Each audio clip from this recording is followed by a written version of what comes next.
right, the other big story, of course, that we're watching is unfolding in the Middle East. That's where what's being described as a fragile ceasefire is currently in place. We've seen already the exchange of several hostages.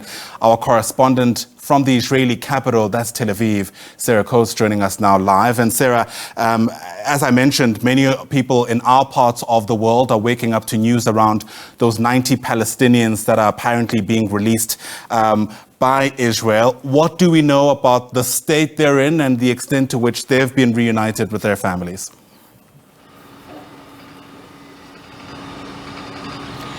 Hello there, Ianda. I am having a little bit of difficulty hearing you, but what I can tell you is that there's really been an outpouring of emotion right around the region over almost the past 24 hours with this ceasefire, this truce finally coming into play. Now, at this hour, as we do go to air, there are no reports of violations to this very, very fragile truce. But as I did say, we're seeing very emotional scenes here in Israel, also in the West Bank and, of course, in Gaza, with the skies finally going quiet overnight for these people after 15 months of bombardment. Now, also, hundreds and hundreds of aid trucks have begun rolling into the Gaza Strip, bringing these vital supplies for the people there who so desperately need it. Now, a lot of attention, Ianda, is turning now to next Saturday, and that is when the next hostage release will be. Also,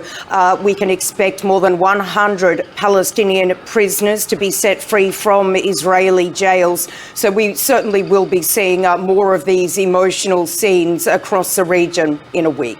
Absolutely. I mean, you describe this as a fragile ceasefire, and that's certainly the word reverberating throughout many headlines. I suppose the question becomes, to what extent there can be confidence that this will hold until all three of the phases of this deal have been seen through.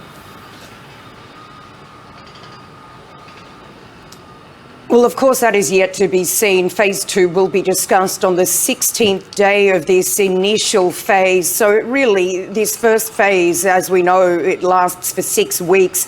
So there are quite a lot of things that could go wrong, especially when it comes also to negotiating this second phase. There are a lot of discussions to be had.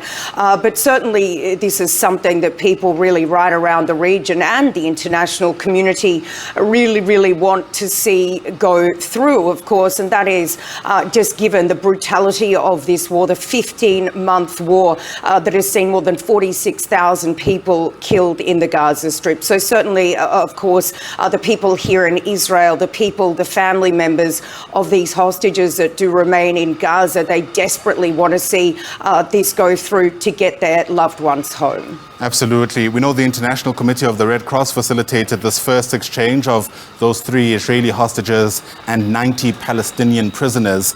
Sarah, how much information do we actually have around what that logistically looks like? I know it can be a very complex process, but has there been, any kind of details around, where they were driven to and how long it took, for example?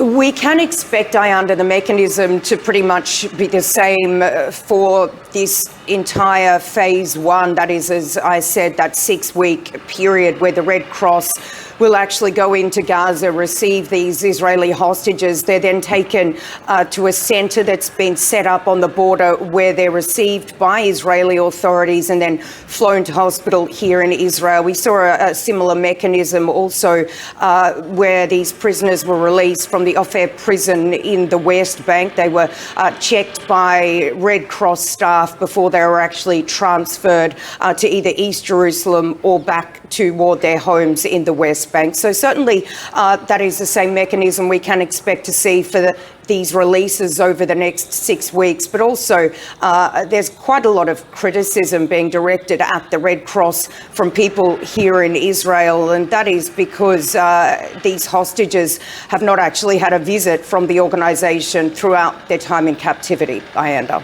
All right, Sarah Coates, live to us there from the Israeli capital, Tel Aviv. For now, Sarah, thanks very much indeed. It's a major developing story, sharply, of course, on our radar.